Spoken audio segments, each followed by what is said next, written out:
Good evening, ladies and gentlemen, and welcome to the English News Bulletin from Alexandria Channel.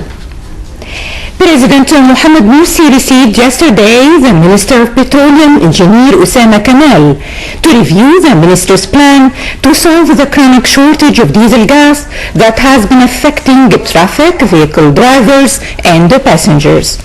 The Minister has confirmed that the problem is on its way to be solved, saying that 1 million liters of diesel gas has been injected in the market. A presidential statement was announced after the meeting, saying that the Ministry of Petroleum has prepared a plan to supply power stations with diesel gas to avoid power cuts during the summer.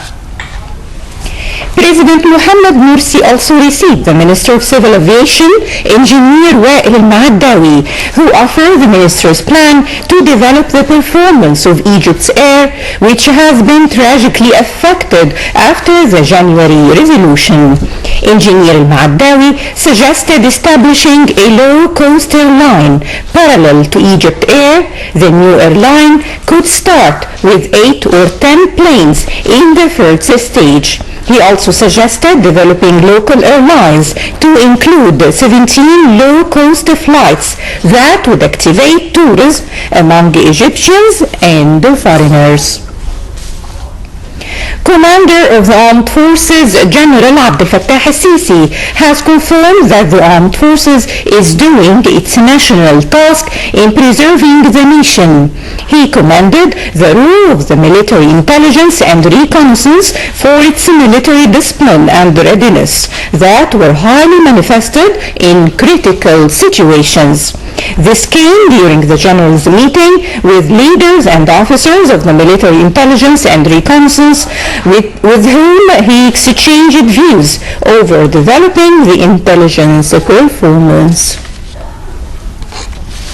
Egypt's Prosecutor General has stated that the police and the military should exercise their right to arrest those found committing acts of vandalism, negating that citizens too should use their right to make citizens' arrests. Instead, they should deliver them to the police.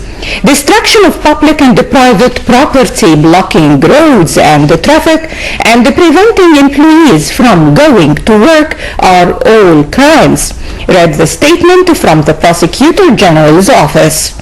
The statement added, anyone seen doing such things can be arrested by officials with arrest rights, while citizens should refer them to the nearest police station or to any official with arrest rights.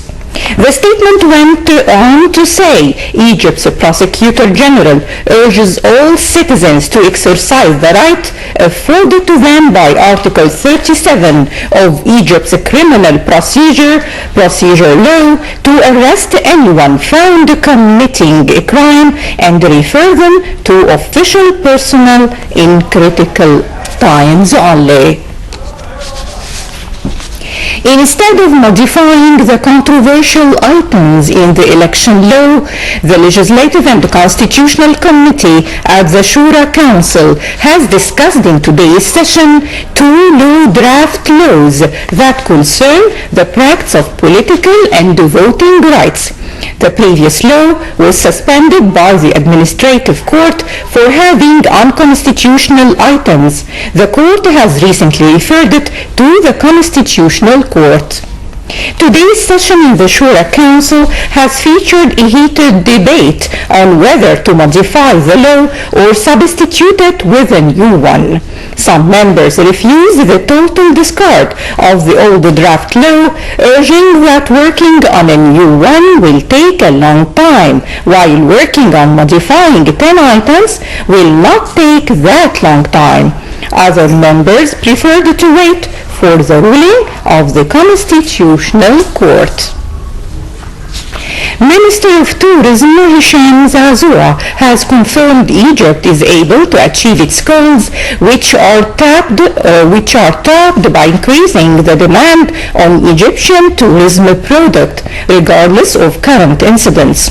This came during the minister's participation in the International Tourism Bourse in Berlin, which ended its activities on Sunday, the 10th of March. He pointed out that all tour operators asserted that as soon as current political turmoil disappears from media programs, a bulk of reservations will head to Egypt, especially from Germany. It's expected that the number of tourists could increase by the end of the year to reach 2 million German tourists.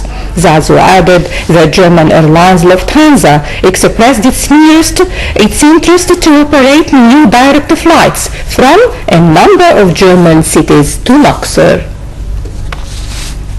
Prime Minister Hisham Qandil has lately met with UNESCO's General Director Irina Bakova, with whom he discussed means of cooperation between Egypt and the UNESCO, particularly the projects that UNESCO boots in Egypt. Qandil urged to have UNESCO's support of all levels of Egyptian education. The two sides also discussed means of cooperation between Egypt and the Nile Basin states.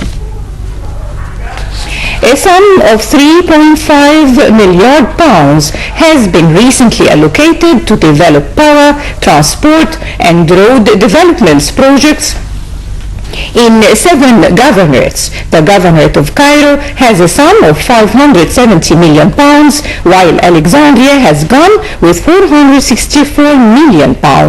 Minister of Local Developments, Dr. Muhammad Ali Bishr, has stated that 60% of the development plan of municipal units is underway.